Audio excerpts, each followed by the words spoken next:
4장 4절에서 5절까지의 말씀 한번 읽고요. 그리고 두 번째 말씀은 에스겔서 3장의 말씀을 읽겠습니다. 첫 번째 신약성경 346페이지 디모데후서 4장 4절서부터 5절의 말씀 먼저 읽겠습니다. 한 목소리로 읽겠습니다. 또 그 귀를 진리에서 돌이켜 허탄한 이야기를 따르리라. 그러나 너는 모든 일에 신중하여 고난을 받으며 전도자의 일을 하여며 내 직무를 다하여라.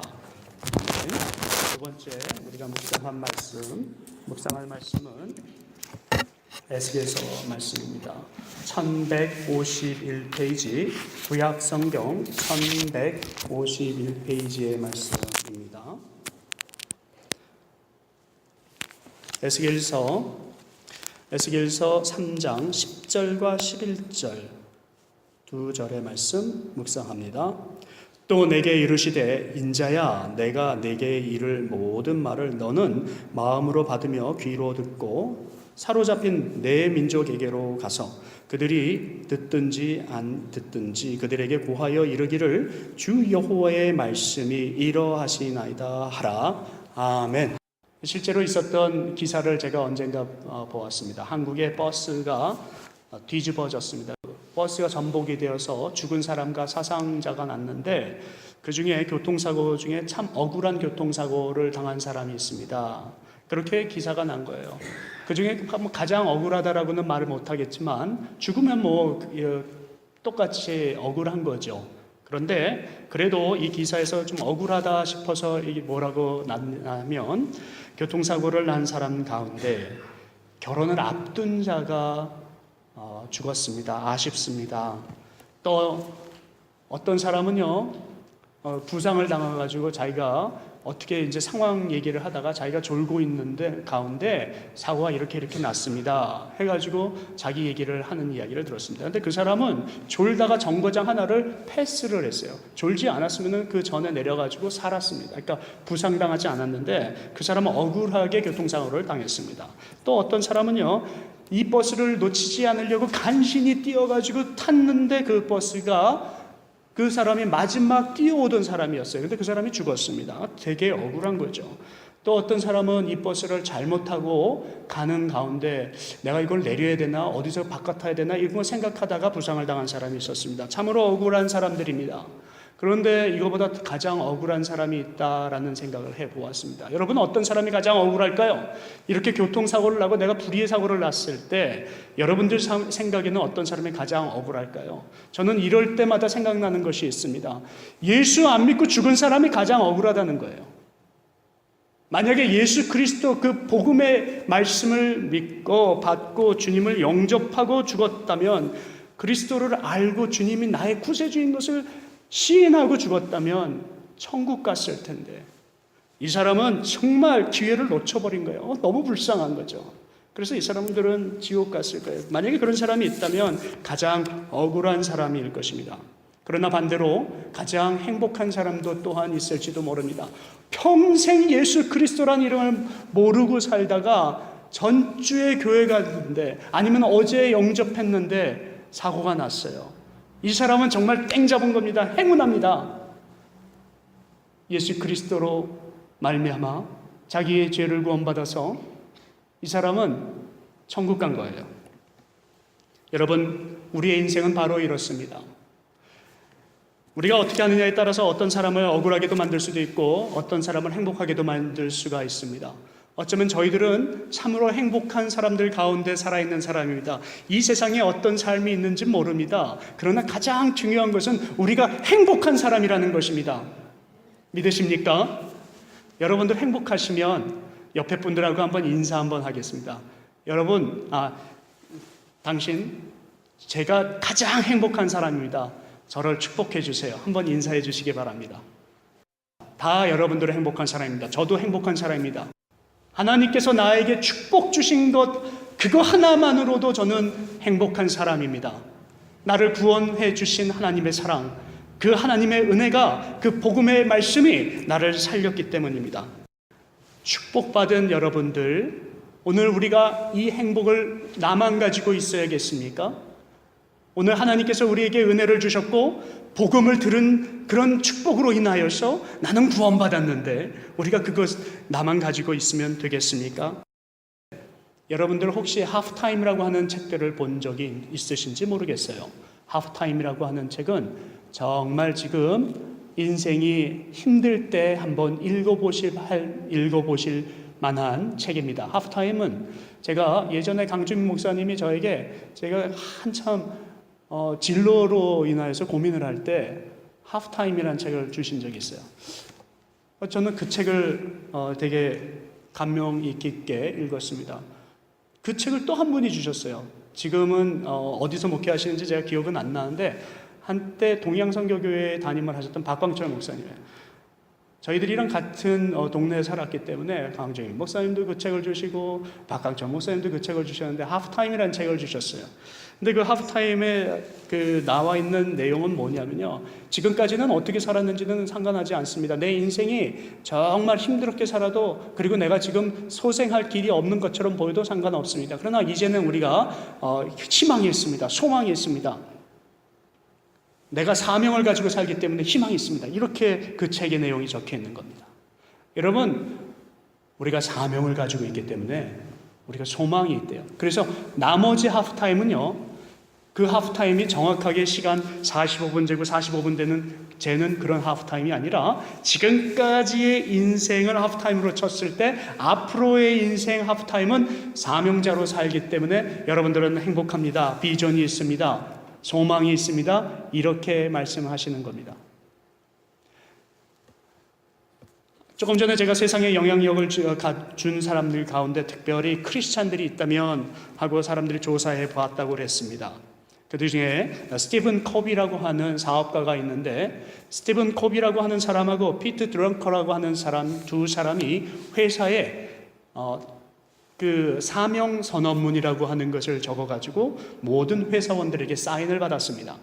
그것이 유명해져서요, 많은 기독교 그 경제인들, 기독교 기업들이 카피를 해서 그 제도를 많이 했다고 합니다. 한때 유행이었는데 지금도 그렇게 하고 있다고 합니다.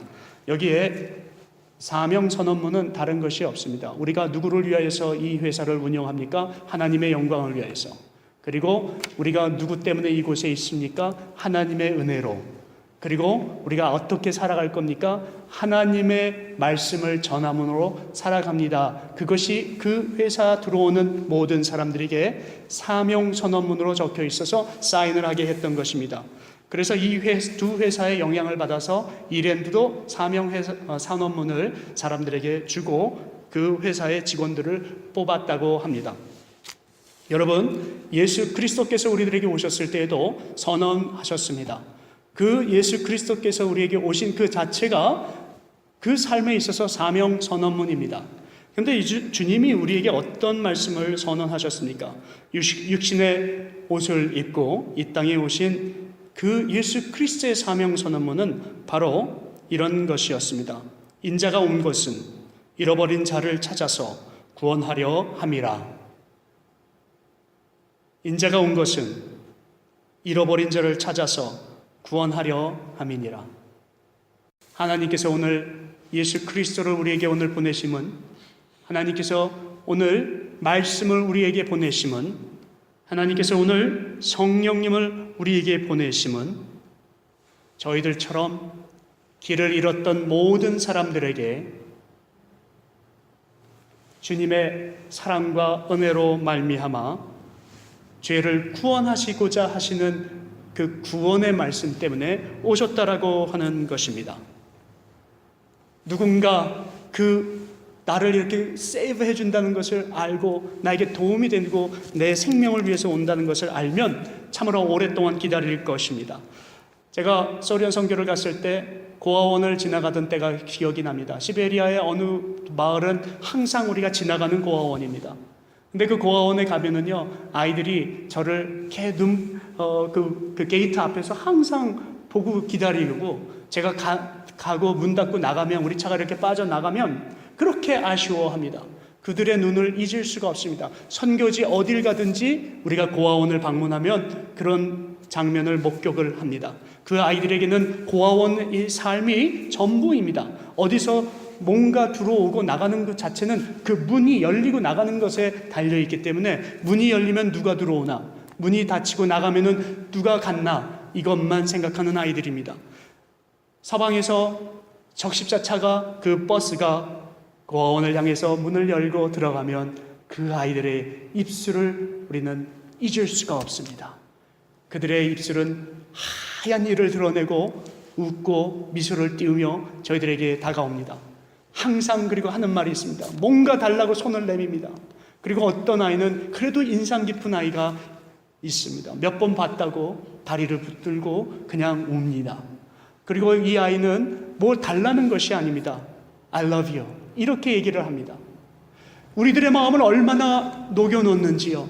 그 아이들하고 2박 3일 정도 시간을 보내고 우리가 그 문을 닫고 나올 때는요, 뭐 주세요 뭐 주세요라고 했던 아이는 기억에 남지가 않습니다. 그런데 I love you, I love you, 아무 말을 못해도 I love you 라고 말을 하는 아이, 그리고 나를 꽉 붙들고 내가 당신을 사랑하기 때문에 내 이 사랑이 다시 놓치는 게 싫어, 그런 마음을 주었던 아이들이 계속해서 머릿속에 남습니다. 우리 한국 사람들은 그런 경험을 한 적이 있습니다. 6.25 전쟁을 치렀습니다. 그래서 6.25 전쟁 치른 후에 미국 사람들 그리고 또 세계 16개국으로부터 온 많은 군인들이 왔을 때 우리는 그들에게 손을 내밀었습니다. 달라 달라 달라, 이거 얼마나 수없이 외쳤던 민족입니까? 그런데 우리는 너무도 많은 것들을 받아서 지금 이 자리에 저희들이 서 있습니다. 여러분들이 만약에 그 사랑을 받지 않았다면 부정하고 싶으셔도 부정할 수 없는 그런 사실일 것입니다. 저는 그런 일들을 생각해 볼 때 그런 다짐을 합니다. 이런 다짐입니다. 내가 빚진 것은 갚아야 되지 않겠나? 뭔가 갚아야 되지 않겠나? 세상에 많은 민족들이 지금 아파하고 힘들어할 텐데 우리가 그것은 갚아야 하지 않겠나? 그렇다면 하나님께서 나에게 주신 그 사랑이 무엇일까? 하나님께서 나에게 주신 것이 무엇일까? 이것이 생명이고 이것이 복음이라면 내가 그거는 갚아야 하지 않겠나? 세상 사람들이 나에게 준 것보다도 더 큰 사랑이 무엇일까? 그것은 예수 그리스도의 사랑 아닐까? 저는 그렇게 생각해 봅니다. 디모데후서 오늘 이 본문 말씀과 에스겔서 본문 말씀은 여러분들께서 이미 아는 말씀임에도 불구하고 오늘 그런 차원에서 생각해 본다면 이 말씀은 정말 우리들이 놓치지 말아야 할 말씀일 것입니다. 디모데는 이 글을, 이 서신을 쓰고 바로 얼마 안 되어서 죽었습니다. 어쩌면 자기 후배, 자기가 사랑하는 아들과 같은 그 후배에게, 그 제자에게 마지막 유언과 같은 글을 남긴 것입니다. 어떤 유언일까요? 그 유언을 두 가지로 정리하면 이렇습니다. 임박해 왔다는 거예요. 주님께서 다시 오실 날이 임박해 왔다는 거예요. 우리가 살아가는 것을 그냥 건성건성 살면 되지 않는다는 거예요. 그러면 안 된다는 것입니다. 우리의 삶은 주님께 맡겨진 삶이고 주님께서 나에게 주신 그 복음 전하라는 삶을 잊어서는 안 되는 그런 긴박 상황에서 살고 있다라고 하는 것입니다. 그리고 두 번째는 하나님 나라의 돌에 대한 이야기를 하고 있습니다. 이 사도 바울이 디모데에게 그냥 교회에 가서 섬겨라 이렇게 말씀하지 않습니다. 하나님의 나라를 섬겨라, 이 차원에서 말을 하고 있습니다. 여러분, 오늘 디모데가 자기 후배에게 남긴 마지막 유언과 같은 이 편지를 저희는 오늘 대하고 있습니다. 그리고 하나님께서 에스겔을 자기 민족, 그 민족을 향하여서 보내는데 에스겔은 이미 자기가 드러난 존재입니다. 자기 민족에게 드러난 존재예요. 그래서 민족에 가까이 가면 자기보다 더 힘이 있는 사람도 있고 더 유명한 사람도 있고 더 권력 있는 사람들도 있고 자기보다도 공신력이 있는, 영향력이 있는 사람들이 있어서 그들 사이에서 특별하게 자기는 힘을 발휘할 수 없는 사람일 수도 있습니다. 그래서 두려워합니다.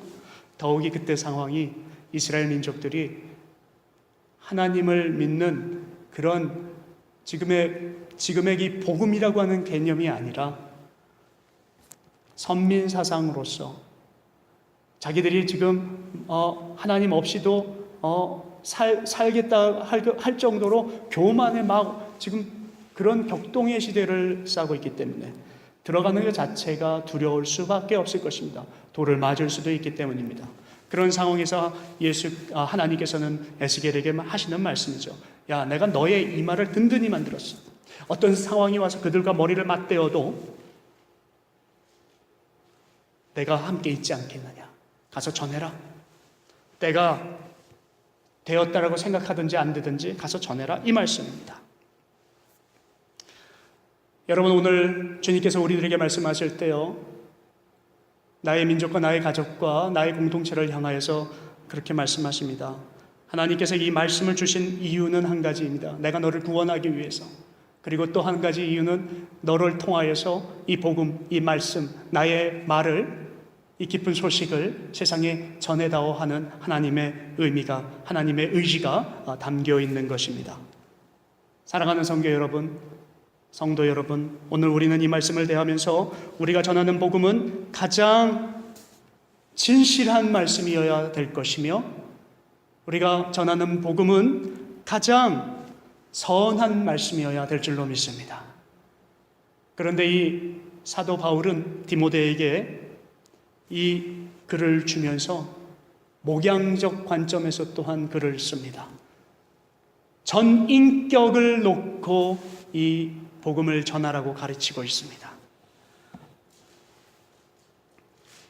오늘 5절을 보면 한번 같이 묵상해 볼까요? 디모데의 말씀, 여러분들 4장 5절에 이런 말씀이 있습니다. 그러나 너는 모든 일에 신중하여 고난을 받으면서 전도자의 일을 하며 내 직무를 다하여라. 여러분, 전도자의 일을 다하며 직무를 다하여라. 많은 신학자들이 두 가지 관점에서 직무를 해석을 합니다. 한 사람은 그냥 우리 세상 일을 얘기하는 것이다. 또 한 사람은 이 직무라고 하는 것이 바로 복음 전하는 일이야 라고 해석을 합니다. 둘 다 맞습니다. 우리 세상에 살면서 우리가 복음을 전하기 위해서 나의 직무를 다한다는 것 자체가, 우리는 하나님 나라에 살기 때문에 내가 하나님 나라와 세상의 나라를 병행하며 살기 때문에 이 세상의 직무도 다할 것이며 성실할 것이며, 그리고 하나님의 복음을 전하는 하나님 백성으로서 직무도 다해야 되는 것입니다. 그러려면은요, 세상 살면서 그 일이 쉽지가 않습니다. 때로는 고난도 받게 됩니다. 그러나 그 고난을 참으라는 것입니다. 그것이 모든 일에 신중하면서 해야 할 첫 번째 조건입니다. 많은 사람들이 농담을 잘하는 사람들이 있습니다. 저 농담 잘하는 사람 참 부럽습니다. 제가 여러분들에게도 말씀을 항상 드리지만 썰렁한 농담해서 여러분들 한번 웃겨드리고 싶어서 제가 입에서 나와서 저 글을 해도 여기서 웃으시는 분들이 거의 없었습니다. 저는 이 체질이 아닌가 봐요. 그런데 이 농담을 잘하시는 분들 얼마나 부러운지, 언제 어디서든지 그 분위기를 압도하고요, 사람들을 유하게 만드는 그 분위기를 참 부러워합니다. 그런데 어떤 사람은 그것을 활용을 잘 못합니다. 너무 가벼울 정도로 계속해서 농담을 하면 그것도 또한 쓸모가 없겠죠. 무조건 다 병행하는 것이 좋겠죠. 그러나 어떤 상황이 오더라도 하나님께서는 우리에게 이 디모데를 통하여서 우리에게 주시는 게 뭐냐면요, 하나님의 말씀을 전하고 예수 그리스도의 그 구원의 복음을 전할 때에는 신중하라는 것입니다. 그리고 진실하라는 거예요. 진중하라는 거예요. 성실하고 신실하라는 것입니다. 여러분, 오늘 사도 바울은 그런 삶을 살았던 사람이었습니다. 디모데에게 그런 교육자의 모습으로 이 복음을 전하기를 얘기를 하고 있습니다. 너는 모든 일에 신중하여 고난을 받더라도 전도자의 일을 행하며 또한 내 직분을 다하여라. 엄상희 변호사라고 하는 분이 계십니다. 그분이 책을 한 권을 썼습니다. 책 제목이 생각이 안 나는데 엄상희 변호사님이 쓴 책에 거기에 나오는 한 전도사님이 나옵니다. 그 전도사님 참 열심히 신학을 공부를 하였습니다. 머리가 참으로 좋으신 분이었습니다. 근데 이 전도사님께서 교회 개척을 지금부터 해야겠다 싶어서 아주 시골에 가서 상가 건물을 빌려서 개척을 시작을 하였습니다. 할 수 있는 일이 없는 것 같아서 무조건 집집마다 돌아다니면서 도어투도어 노방전도 그리고 가가호호 전도를 시작을 하였습니다. 근데 거기 다니면서 어른들은 마음을 열질 않는데 애들은 그래도 마음을 열어서 그 아이들을 자꾸 데리고 왔습니다. 그리고 그 조그맣게 빌린 상가 건물 안에 방 2개밖에 안 되는 그 건물 안에 아이들이 꽉 찰 정도로 아이들이 차게 되었습니다. 그런데 이 상가 건물 주인은 그것이 못마땅하였습니다. 그것 때문에 많은 컴플레인이 들어오니까 이것을 막아야지 되겠는데 계약은 했고, 그랬는데 조금 있다가 경찰에 신고가 들어왔습니다.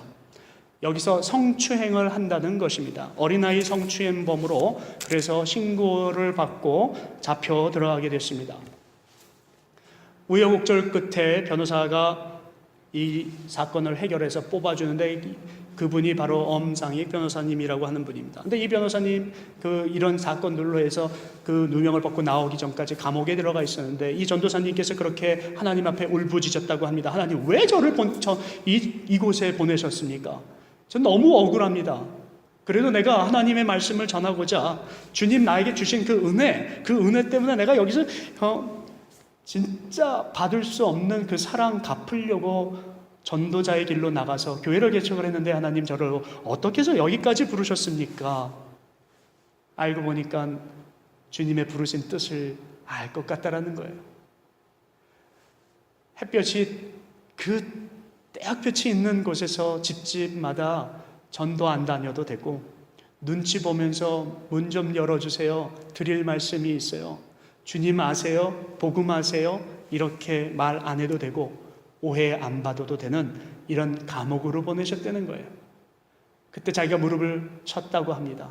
그렇지, 이 감옥에는 복음을 받을 사람들이 얼마나 많은지 내가 그런 노력을 하지 않으냐해도 복음을 전할 수가 있어 라는 생각을 하고 하나님께 감사드렸습니다. 그리고 자기가 누명을 벗고 감옥에서 나왔다가 다시 감옥으로 들어가고자 마음을 먹습니다. 감옥에서 나와서 감옥으로 들어갈 생각을 합니다. 그래서 이분이 감옥 선교를 준비를 합니다. 그래서 이분을 통해서 수많은 감옥의 죄수들이 복음을 받고 주님 곁으로 돌아왔다라고 합니다. 사도 바울은 이런 우여곡절을 또한 겪었습니다. 사도 바울을 통하여서 예수 그리스도를 영접한 사람들 참 많습니다. 감옥에서도 그랬고요. 돌을 맞으면서도 전도를 했고요. 하나님이 그 사도 바울에게 주셨던 은혜 그 하나만을 생각하면서요. 정말 이 세상에서 다른 사람들은 경험을 한 번도 할 수 없는 것들을 수많은 경험들을 사도 바울이 다 했고 그리고 그 마지막 정리를 해서 디모데에게 오늘 이 편지를 주었던 것입니다. 사도 바울이 여러 가지 의미를 부여하면서 아마 이 편지 하나하나에다가 자기의 모든 뜻을 담지 않았을까 저는 생각해 봅니다. 그리고 또 읽어보니까 때를 얻든지 못 얻든지라는 단어가 이게 뭔가 있을 것 같아요. 사도 바울이 이것을 왜 썼을까요? 이 단어의 뜻은 유카이로스 또는 어카이로스가 하는 단어를 사용을 하는데 그냥 시간상의 단어로만 사용한 것이 아니라 어쩌면은 여러 의미를 포함을 하는데 이 히브리 문화상 이 단어가 쓰여졌을 때는요, 상대방의 상황도 상관없이 그리고 나의 상황도 상관없이 그리고 나에게 주어진 여건과 상관없이라는 뜻을 가지고 있습니다. 다시 말씀을 드리면은 때를 어떤지 못 어떤지라고 하는 것은 내가 준비되어 있다라고 생각하고 내가 준비되었으면 가고 준비되어 있지 않으면 안 가고 이런 것이 아니라 상대방이 준비되어 있으면 내가 말씀을 전하고 상대방이 준비되어 있지 아니하면 나는 내가 예수 믿는 사람인지 아닌지조차 말 안 해야지 하는 나는 가만히 있어야지 때가 될 때까지 기다려야지 라고 하는 것이 아니라 모든 상황이 여건이 주어져서 내가 이 자리에 서서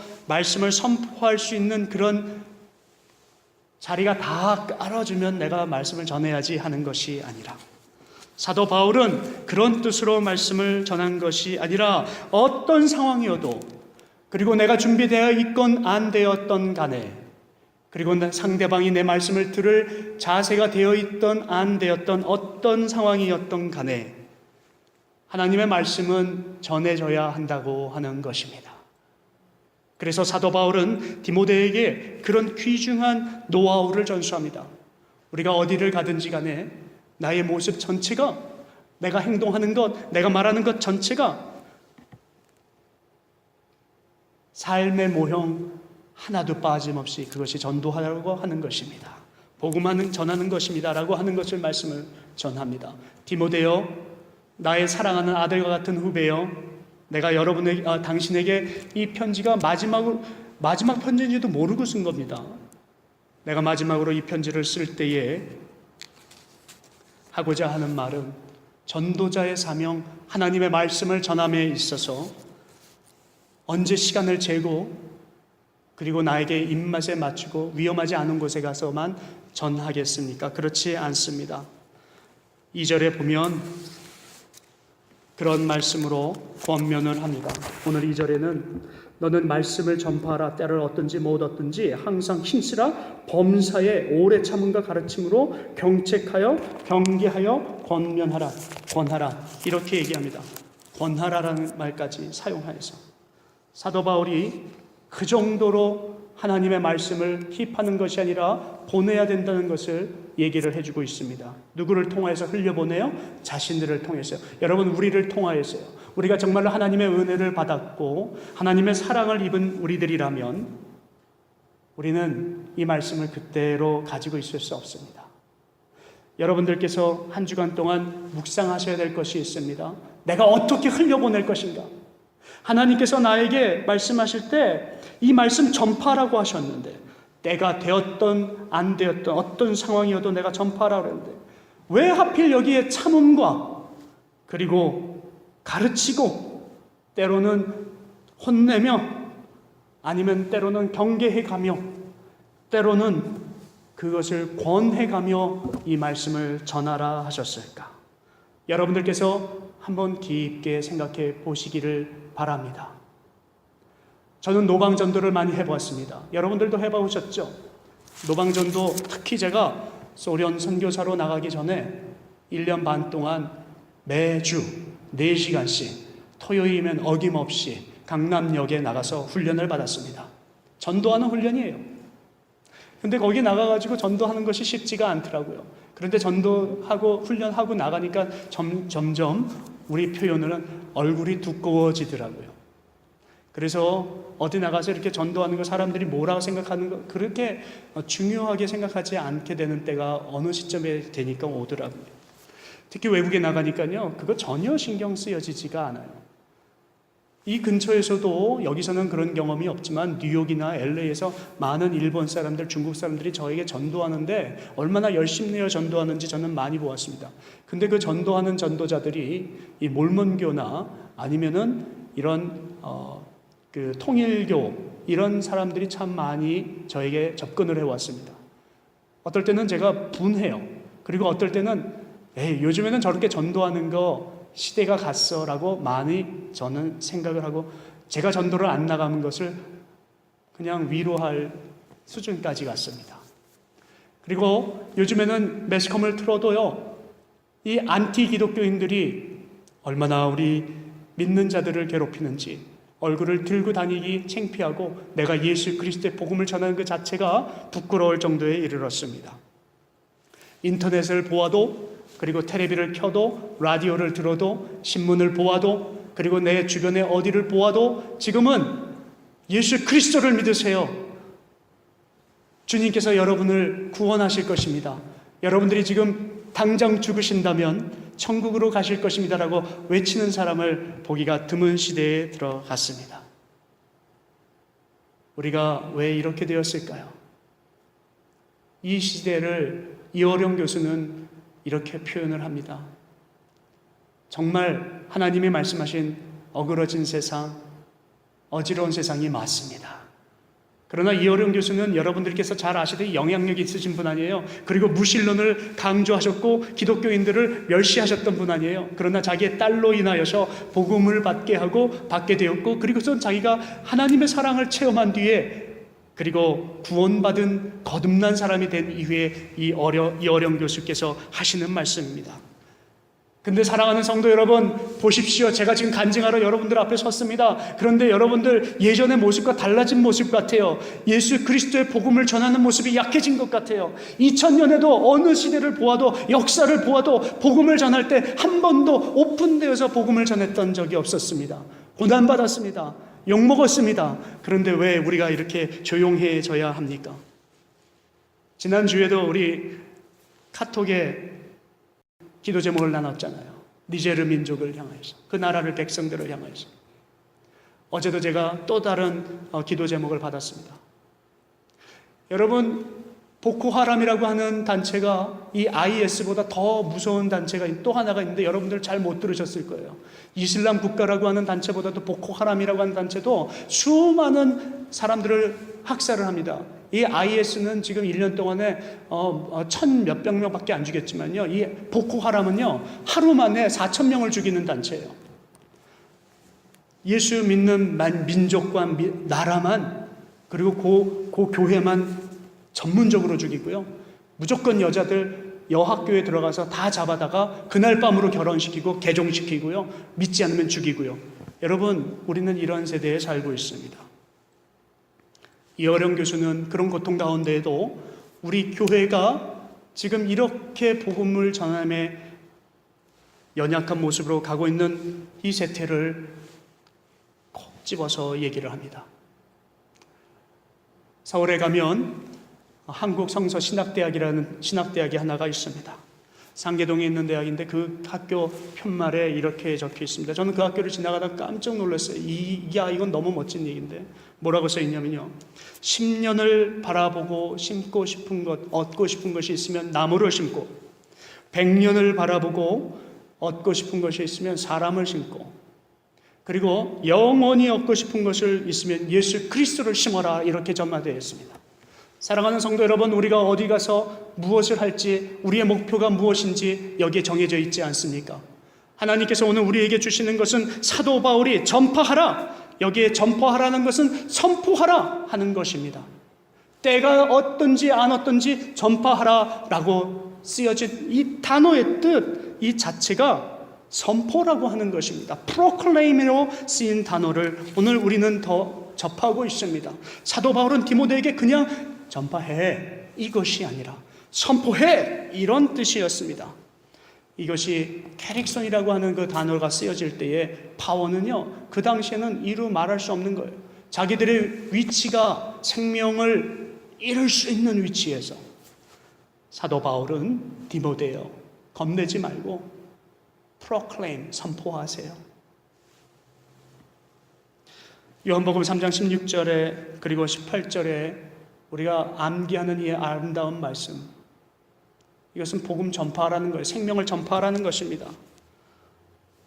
God so loved the world, 이렇게 시작하는 것은요, 하나님께서 우리에게 정말 사랑하기 때문에 주신 말씀 아니겠어요?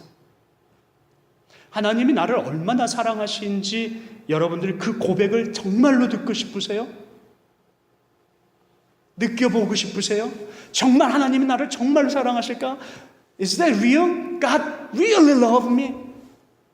Really love 라고 하는 단어를 느껴보고 싶으신 분은요, 오늘 세상에 나가서 한번 외쳐보시기 바랍니다. 예수 그리스도께서 나를 이처럼 사랑하사 나를 위해서 죽으시고 나를 살리시고 그리고 지금도 나와 함께하고 계십니다. 예수 그리스도께서도 당신을 사랑하십니다라는 고백을 한번 외쳐보시기 바랍니다. 그리고선 여기에 오늘 이 말씀 가운데 가르치는 말씀도 또한 여러분들이 한번 생각해 보시기 바랍니다. 이 하나님의 말씀, 오늘 본문에서 주어지신 말씀은요, 그냥 외치고 프로클레임하는 것으로 끝나는 것이 아니라 사람들이 그 말씀을 이해할 수 있도록 협력해서 도와줄 수 있는 가르치라고 하는 말씀까지 주십니다. 디모데야, 이제는 그냥 전파만 하지 말고 가르쳐라. 그래서 이스라엘 민족들이요, 이 세 가지 단어를 되게 가슴속에 담아두고 산다고 합니다. 그 단어가 토라, 모라, 호라입니다. 여러분들 토라는 잘 알고 계시지요? 모세오경을 토라라고 하니까 이것은 율법입니다. 말씀에 입각하여서 살라는 것이죠. 그런데 두 번째로 중요한 것은 모라입니다. 이것은 선생의 역할을 감당하라는 것입니다. 그러니까 율법을 외우고 하나님의 말씀을 외워서 그것을 가르치는 역할까지 감당하세요. 교육의 전인 교육을 무척 힘쓰는 그들이 그렇게 얘기하는 거예요. 그 다음에 마지막으로 호라는 부모의 역할을 감당하세요. 부모는 그냥 가르치지 않습니다. 자식이 자기한테 해코지를 해도 아빠 그거 좀 그만 가르치세요. 다 알아요.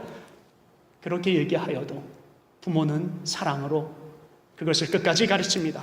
오늘 사도 바울은 디모데에게 그렇게 권면을 합니다. 사도 바울이요, 하나님의 말씀을 들었으니까, 구원받았으니까 복음 전도자의 역할을 감당하십시오. 그리고 토라, 모라, 호라의 역할을 감당하십시오. 오늘 이 말씀, 오늘 우리가 하나님 앞에 받고 일어나서 주님 고백을 하기를 원합니다. 우리 한번 이 자리에서 일어나서서 사도 바울이 디모데에게 주었던 말씀의 능력을 받은 자들이 어떤 삶을 살아야 하는지를 한번 생각해 보시기 바랍니다. 중국 지하 교회에 할머니가 감옥에 몇 번 갔다 오면서 매를 맞으면서 복음을 전했습니다. 연세가 75세래요. 또 왔냐고 공안이 그냥 돌려보냈대요. 아니라고, 난 또 올 거니까 나는 어쨌든 복음 전할 거라고 합니다. 그 할머니가 맞다가 죽는 한이 있어도 복음 전하겠다. 그 할머니가 그렇게 되기까지는 오직 한 가지, 하나님께서 나를 사랑하신 그 말씀을 읽다가 은혜 받아서 지하에서 나와서 세상에 복음을 전하는 전도사가 되셨습니다. 오늘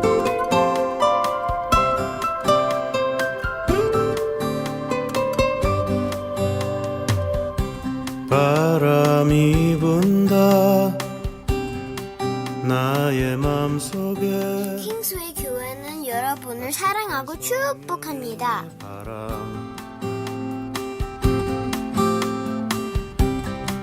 비가 내린다 성령의 비가 고난 내 영혼 위에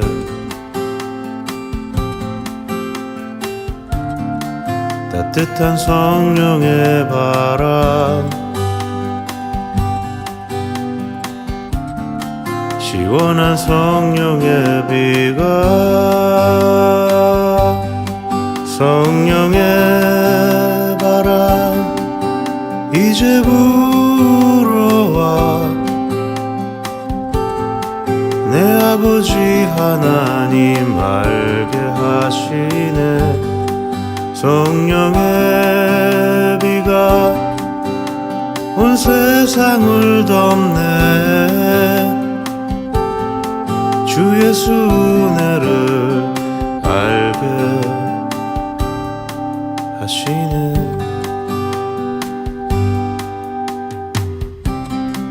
바람이 분다 나의 맘속에 따뜻한 성령의 바람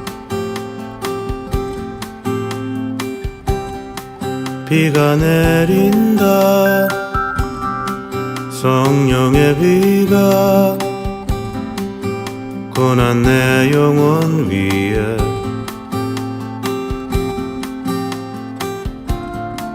따뜻한 성령의 바람 시원한 성령의 비가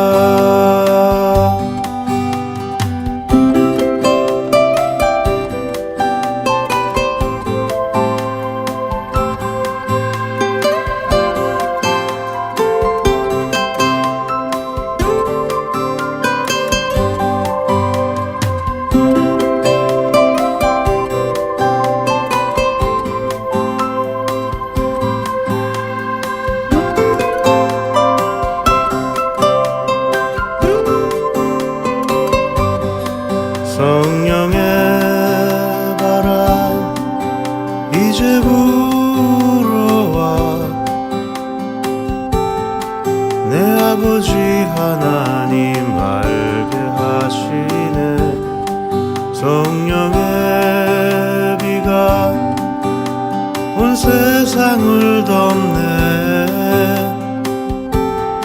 주 예수 은혜를 알게 하시네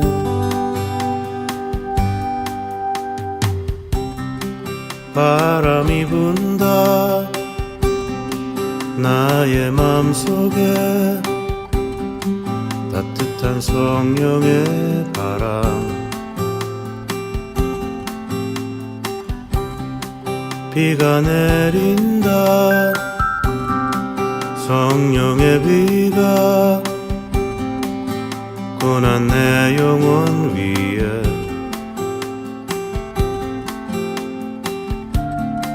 따뜻한 성령의 바람